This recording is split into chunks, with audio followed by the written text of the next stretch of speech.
ಚಿತ್ರಗಳನ್ನು ಅಥವಾ ಒಂದು ವಸ್ತುವನ್ನು ಅಥವಾ ಏನೋ ಒಂದು ಎತ್ತರದಾಗಿದ್ದಿರ್ತಕ್ಕಂಥವನ್ನ ಕೆಳಗಡೆ ಇದ್ದುಕೊಂಡೇ ನಾವು ನೋಡ್ತಕ್ಕಂಥದ್ದು, ಅಥವಾ ಎತ್ತರದಾಗಿದ್ದು ಕೆಳಗಿನ ವಸ್ತುವನ್ನು ನಾವು ನೋಡಬಹುದು ಅದನ್ನು. ಅಂದ್ರೆ ನಮ್ಗಿಂತಲೂ ಎತ್ತರದಾಗಿರುವಂಥ ವಸ್ತುವನ್ನು ನೋಡೋ ಸಲುವಾಗಿ ಇದನ್ನು ಬಳಸ್ತಾರೆ. ಇದನ್ನು ಹೆಚ್ಚು ಬಳಸ್ತಕ್ಕಂಥ ಸಬ್ಮರೀನ್ಗಳಲ್ಲಿ ಅಂತ ಹೇಳ್ತೀವಿ. ಸಬ್ಮರೀನ್ಗಳಲ್ಲಿ ಅಂದರೆ ಸಮುದ್ರದ ಕೆಳಗಡೆ ಹೋಗಿರ್ತಾರೆ, ಅವರು ಸಮುದ್ರದ ಮ್ಯಾಲೆ ಯಾರಾದರೂ ಶತ್ರುಗಳು ಅದಾರೆ ಏನೋ ಅಂತ ನೋಡೋ ಸಲುವಾಗಿ ಇದನ್ನು ಬಳಸ್ತಾರೆ.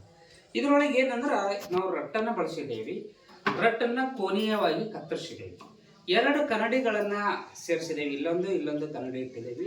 ಇವೆರಡೂ ಎಷ್ಟು ಕೋನದಲ್ಲಿ ಇಟ್ಟಿದ್ದೇವೆ ಅಂದ್ರೆ 40 ಡಿಗ್ರಿ ಕೋನದೊಳಗೆ ಸೇರಿಸಿದ್ದೇವೆ.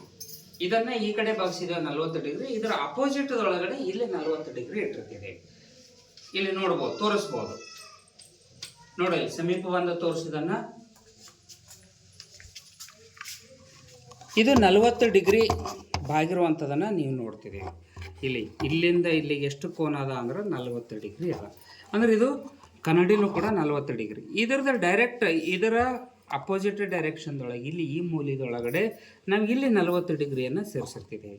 ಇದರಿಂದ ಏನಾಗ್ತಂದ್ರೆ ಈ ಕನ್ನಡಿಯ ಮೇಲೆ ಏನು ಪ್ರತಿಫಲನ ಆಗ್ತದ ಅದು ಇದ್ರ ಮೇಲೆ ಬೀಳ್ತದೆ, ಪ್ರತಿಫಲನಗೊಂಡು ಏನು ಚಿತ್ರ ಪ್ರತಿಫಲನಗೊಂಡು ಇದ್ರ ಮೇಲೆ ಬೀಳ್ತದೆ.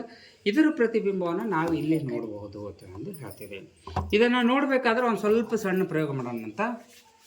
ಡಸ್ಟರನ್ನು ನೀವು ಎಲ್ಲಿಂದ ನೋಡ್ತೀರಿ ಅಂದರೆ ಕೆಳಗಿನಿಂದ ನೋಡ್ತೀರಿ. ಕೆಳಗಿನಿಂದ ನೋಡಿದ್ರೂ ಕೂಡ ಈ ಡಸ್ಟರ್ ನಮಗೆ ಕಾಣಿಸ್ತದೆ. ಹೆಂಗಂದ್ರೆ ಇಲ್ಲಿ ಈ ರೀತಿಯಾಗಿ ಇಟ್ಟಿರ್ತೀನಿ. ಈಗ ಮೇಲ್ಗಡೆ ಕನ್ನಡಿಯಲ್ಲಿ ಇದಿರ್ತಕ್ಕಂಥದ್ದು ಪ್ರತಿಬಿಂಬ ಯಾವ್ದ್ರ ಕಾಣಿಸ್ತದೆ ಅಂದ್ರೆ ಡಸ್ಟರ್ ಕಾಣಿಸ್ತದ. ಆದ್ರೆ ನೀವು ಕುಂತು ಕೆಳಗಡೆ ನೋಡ್ತೀರಿ. ಕುಡಿದು ಕೆಳಗೊಬ್ಬರು ಕುಂದ್ರಿ, ಕಾಣಿಸ್ತದ ಡಸ್ಟರ್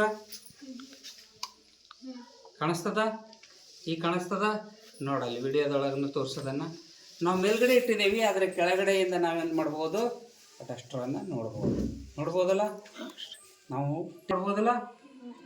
ಅಷ್ಟು ದೂರಿಂದ ನೋಡಿದ್ರು ಕಾಣಿಸ್ತದೆ ನಮಗೆ. ಇದೇನಿಲ್ಲ, ಹಂಗೆ ಕನ್ನಡಿ ಅದ ಬರೇ